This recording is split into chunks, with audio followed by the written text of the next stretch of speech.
हे students, आज हम पढ़ेंगे अपने सामाजिक असमानता का पार्ट 2, जिसमें आज हम रीड करने वाले हैं अनुसूचित जातियों की निरयोग्यताएं। निरयोग्यताएं मतलब होता है डिसेबिलिटीज़। मतलब ये जो वर्ड है एक बहुत बड़े लेवल का वर्ड है, एक बहुत बड़ा शब्द है जो किसी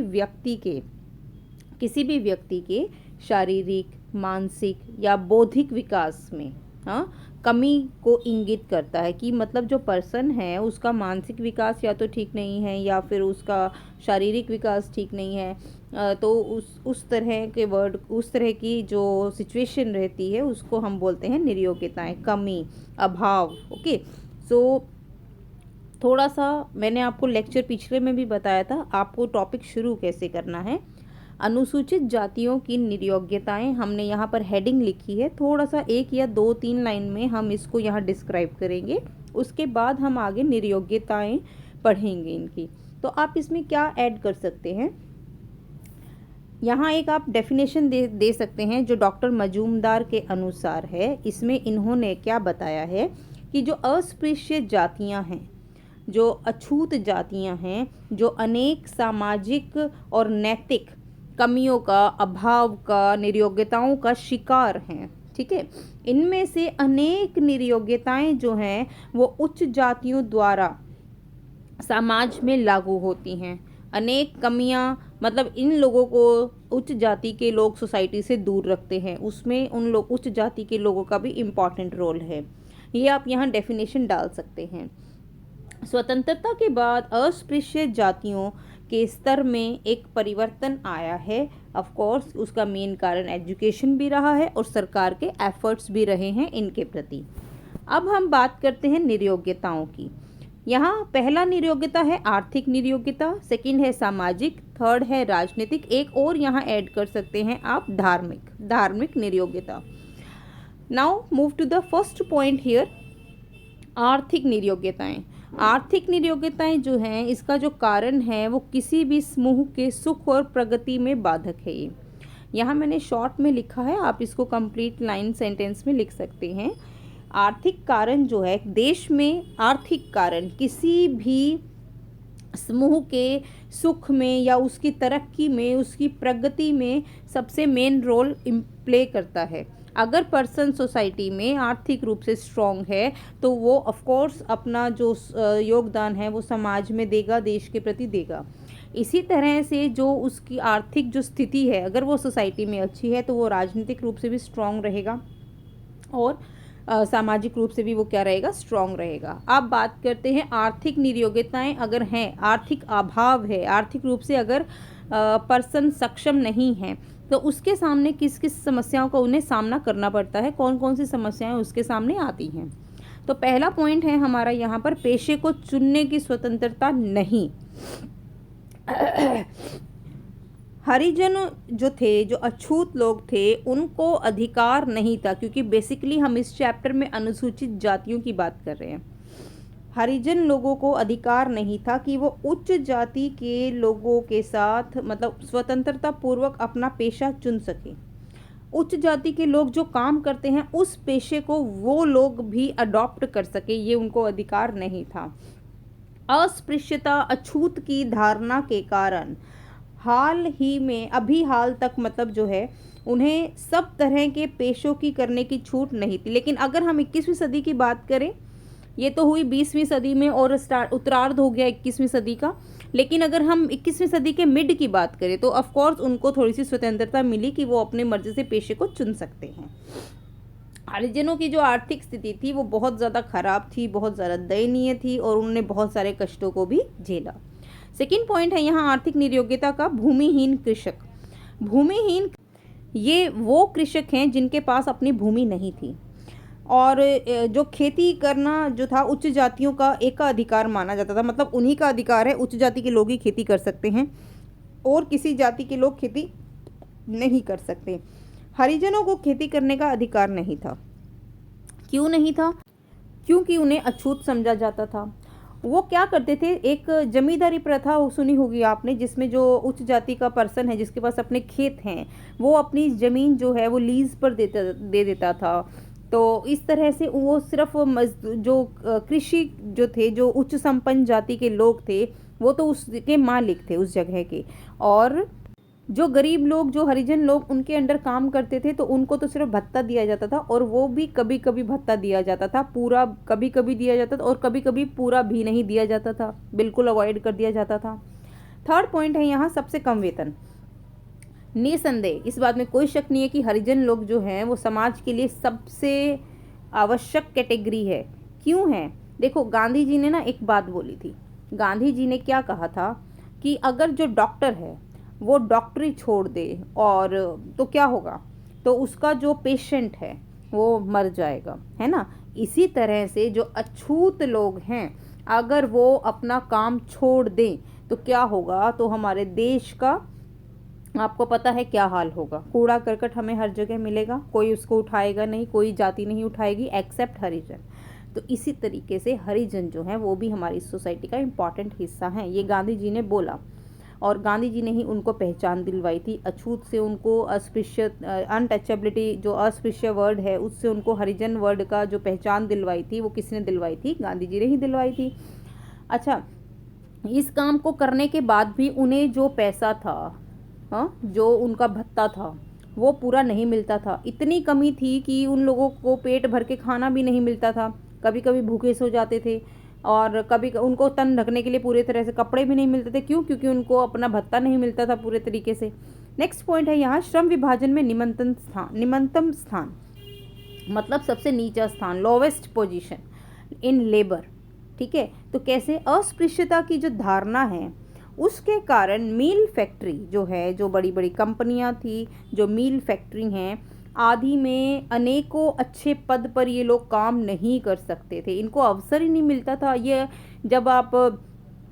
लोग जब इंटरव्यू के लिए जाते थे या नौकरी के लिए जाते थे, अगर जो कंपनी का या फैक्ट्री का जो मैनेजर है, जब वो इंटरव्यू लेता था, अगर वो देखता था कि ये हरिजन है, तो वो इनको ऊंचे पद पर बैठने ही नहीं देता, उनको मौका ही नहीं मिलता था ऊंचे पद पर बैठने का। तो इस तरीके से इनको हर जगह सोसाइटी के हर पार्ट में डाउन ही रखा गया, इनको कभी ऊपर उठने ही नहीं दिया गया। नेक्स्ट यहाँ पर एक पॉइंट है, नेक्स्ट शुरू हो रहा है आर्थिक नियोग्यताओं के बाद सामाजिक नियोग्यताएं, कि समाज में किस तरह से इनको नीचा रखा गया, हरिजनों ने किस तरह से समाज में अलग अलग समस्याओं का सामना किया, और ये जो समस्याएं हैं वो नीचे आपके सामने लिखी गई हैं। इनको भी आप अपने तरीके से डायग्राम का रूप दे सकते हैं। पहली है यहाँ पर समाज में निम्नतम स्थिति, जो हमने अभी ऊपर भी पढ़ा है कि अस्पृश्यता की भावना होने, मतलब अस्पृश्य कैटेगरी के होने के कारण हरिजनों को जो है समाज में सबसे लोवेस्ट कैटेगरी में सबसे लोवेस्ट स्टेटस मिलता था इनको। इसी कारण जो है उच्च जातियों के सभी जो व्यक्ति थे, इन लोगों को जो है घृणा की नज़र से, नफरत की नज़र से देखते थे। इनको कभी भी ऊपर उठने नहीं दिया गया, इनके स्पर्श से भी दूर रहते थे। इवन उनकी सोच क्या थी कि ये लोग अपवित्र हैं, अगर ये हमें टच करेंगे, हमारी तरफ देख भी लेंगे, तो हम भी क्या हो जाएंगे? अपवित्र हो जाएंगे। सेकंड है यहाँ शिक्षा संबंधी नियोग्यताएं, कमी, अभाव। स्वतंत्रता से पहले जो हरिजन थे उनकी स्थिति बहुत ज़्यादा ख़राब थी। जो लड़के लड़कियां थे ना, उनको स्कूल जाने की भी अनुमति नहीं थी, कॉलेज में, स्कूल में कहीं भी एडमिशन उनको, एक तो उच्च जाति के लोग जो थे उनको एडमिशन लेने नहीं देते थे। दूसरा, अगर कोई फैमिली इंटरेस्टेड है अपने बच्चों को पढ़ाने में, यहाँ वहाँ ये समस्या अड़ जाती थी, उच्च जाति के लोग एडमिशन नहीं लेने देते थे। दूसरा कि हरिजन लोग खुद भी इतने एजुकेटेड नहीं थे कि वो अपने बच्चों को आगे बढ़ा सकें, उनको पढ़ाई की वैल्यू ही नहीं पता थी इसका। और लेकिन स्वतंत्रता प्राप्ति के बाद जो शिक्षा का जो लेवल था वो हमारे देश में बढ़ा, और आज के समय में अगर हम बात करें तो 100% हम कह सकते हैं हरिजन जो लोग हैं वो पढ़ रहे हैं, आगे बढ़ रहे हैं। थर्ड है यहाँ अन्य सामाजिक नियोग्यताएं, मतलब और किस तरह की कमी, अभाव, नियोग्यताएं इनको सोसाइटी में मिला, और क्या क्या प्रॉब्लम आई। एक तो शिक्षा संबंधी थी ही, एक समाज में उनकी निम्नतम स्थिति थी।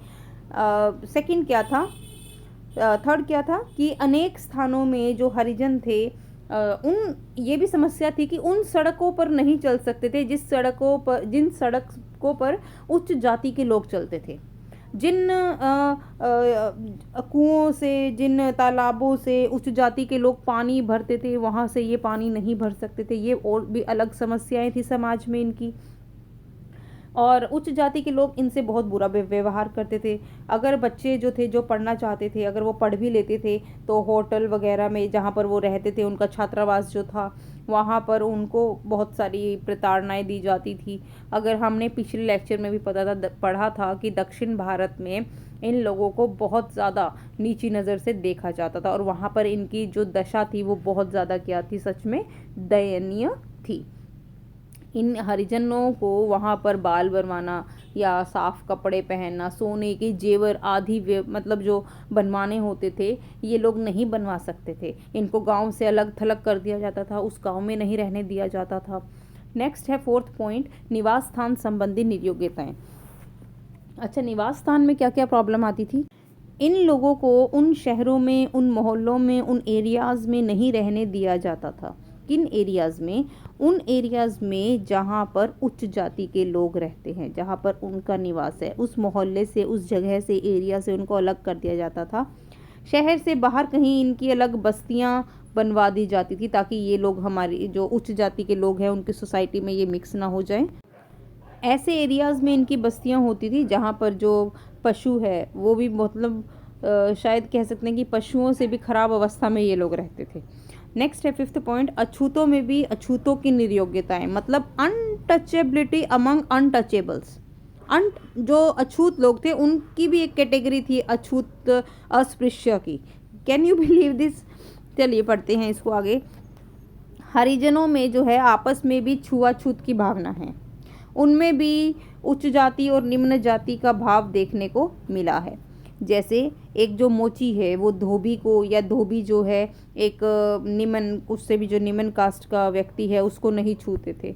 भारत में आज भी ऐसे स्थान आपको मिल जाएंगे कहीं ना कहीं, जहाँ न केवल ब्राह्मण लोग ही हरिजनों के स्पर्श से बचते हैं, जहाँ पर ब्राह्मण हरिजनों को टच नहीं करते, बल्कि जो हरिजन लोग हैं ना, वो भी शायद ब्राह्मणों से थोड़ा दूर रहते होंगे। मेरी नज़र में शायद यहाँ एक पॉइंट ये भी हो सकता है कि जो उच्च जाति के लोगों ने बहुत ज़्यादा इनके साथ अत्याचार किया, तो शायद ये उस चीज़ को पॉइंट बनाकर भी इनसे दूर रहते होंगे।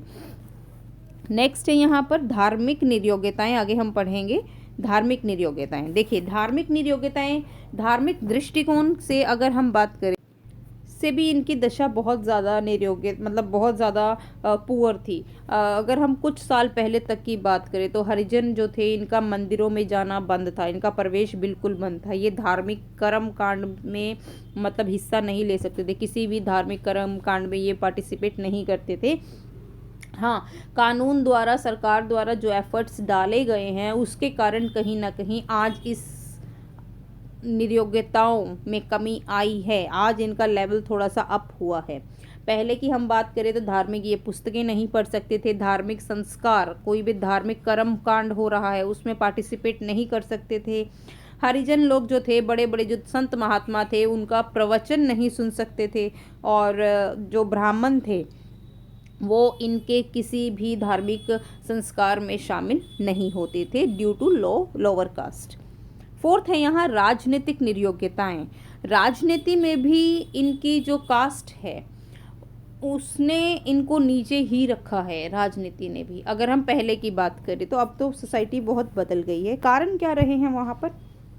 यही कारण रहे हैं कि ये अछूत है, इनको वोट देने का अधिकार नहीं था, इनको शिक्षा प्राप्त करने का अधिकार न देना, या फिर नौकरी में भी नियुक्ति जो है इनको नहीं मिलती थी, अवसर नहीं मिलता था, वेतन संबंधी समान अधिकार नहीं था। उच्च जाति के लोगों को ज़्यादा वेतन मिलता था, इनको कम वेतन मिला करता था। तो ये सारे भी जो कारण रहे हैं यहाँ पर राजनीति के रूप में। नेक्स्ट हमारा जो टॉपिक शुरू होगा वो होगा जातिवाद। जातिवाद एक बहुत टॉपिक है, बहुत इंटरेस्टिंग है। क्या है, होता क्या है? पहले तो ये हमें समझना है कि कास्टिज़म, ये जातिवाद वर्ड हम आज के समय में बहुत ज़्यादा सुनने को मिल रहा है हमें। ये जातिवाद होता क्या है? देखिए, अपनी ही जाति के प्रति निष्ठा रखना, अपनी जाति के प्रति निष्ठा रखना, निष्ठा का भाव रखना, अपनी जाति के प्रति बिल्कुल लॉयल रहना, अपनी जाति को हमेशा उच्च दिखाना और दूसरी जाति को नीचा, निम्न समझना, अपनी जाति के प्रति 100% देना, यही होता है जातिवाद। मतलब अपनी जाति के बारे में सोचना और दूसरी जाति को बिल्कुल अवॉइड करना। जो काम है वो हमारी जाति के लोग मतलब उच्च रहें उस काम में, निम्न जाति के लोग या दूसरी जाति के जो लोग हैं उनको वो मौका ना मिले। जैसे भारत में जो है जातीय आधार पर सामाजिक संस्तरण है, ये हमने पढ़ा था, जिसमें हमने ये 4 वर्ग ये पढ़े थे, जिसमें ब्राह्मण सबसे ऊपर थे, फिर थे क्षत्रिय, फिर वैश्य थे, फिर शूद्र थे। ये एक सामाजिक संस्तरण है भारत समाज में, और यही कारण है मेनली असमानता का, यही कारण है सोसाइटी में असमानता का। आज भी जो कुछ जगह पर आप ये ऊंच नीच की भावनाएं देख सकते हैं, ये जाति पाति का भेदभाव आप देख सकते हैं। जातिवाद जाति के प्रति, अपनी जाति के प्रति बढ़ती हुई जागरूकता की देन है। मतलब हम लोग पढ़े लिखे हो गए, हमें ये पता है कि हमारी जाति सर्वश्रेष्ठ दिखाई दे। मैं आप अगर एग्जाम्पल से समझाऊं, मान लीजिए इलेक्शन है, तो उस इलेक्शन में कोई भी वोट ये सोचकर बहुत कम लोग देते हैं कि जो व्यक्ति खड़ा हुआ है वो हमारा आगे काम कर पाएगा या नहीं, हमारी समस्याओं को वो सुनेगा नहीं या सॉल्व करेगा या नहीं। हम इस चीज़ को देखकर बहुत कम वोट डालते हैं। ज़्यादातर हम इलेक्शन में क्या देखते हैं कि ये तो मेरी जाति का पर्सन है ना, ये मैं तो इसी को ही वोट दूंगा, ये तो कुम्हार जाति का है मैं तो इसको वोट दूंगा, ये जाट जाति का है मैं तो इसको दूंगा। कोई ये नहीं देखता कि ये पर्सन हमारे लिए काम करेगा या नहीं करेगा। तो अपनी जाति के लोगों को सर्वश्रेष्ठ दिखाना, अपनी जाति को ऊंचा दिखाना, यही होता है जातिवाद। ठीक है। जाति के प्रति अंधविश्वास, अंध भावना होना, अपनी जाति के उद्देश्यों को मतलब पूरा करना, उसकी अवहेलना ना करना, उसको नीचा ना दिखाना। और भारतीय समाज की अगर हम बात करें तो भारतीय समाज में शुरू से ही अपनी जाति के प्रति वफादारी आप देख सकते हैं, उसके प्रति भक्ति की भावना मैं कहूँगी आप आराम से देख सकते हैं। आप ये भी एग्जाम्पल यहाँ डाल सकते हैं, जाति पर आधारित विभिन्न विभिन्न धर्मशालाएं, हॉस्पिटल्स, स्कूल, शिक्षा संस्थान जो होते हैं, आप वो आसानी से देख सकते हैं सोसाइटी में। अग्रवाल धर्मशाला या जाट धर्मशाला, सैनी धर्मशाला, तो हर एक जाति ने पर्टिकुलर अपनी जो जगह बनवाई, जो धर्मशाला बनवाई या हॉस्पिटल बनवाए, उस पर अपना एक पर्टिकुलर नाम छाप दिया कि ये हमारी जाति का है। यही हुआ जातिवाद। जाति को श्रेष्ठ मानना, बस हमारी ही जाति सबसे ऊपर है, और अपनी ही जाति के व्यक्ति को आगे लेकर जाना, उसे आगे बढ़ाना, अपनी ही जाति के उद्देश्यों की पूर्ति करना, उन्हीं को ही सफल करना, यही है जातिवाद। और दूसरी जातियों के हितों की अवहेलना करना, उन्हें दरकिनार करना, उनको हमेशा नीचा रखना, यही होता है जातिवाद। नेक्स्ट टॉपिक में कल हम पढ़ेंगे जातिवाद के जो विकास के कारण क्या हैं, मतलब हम जातिवाद का टॉपिक कल कंटिन्यू करेंगे।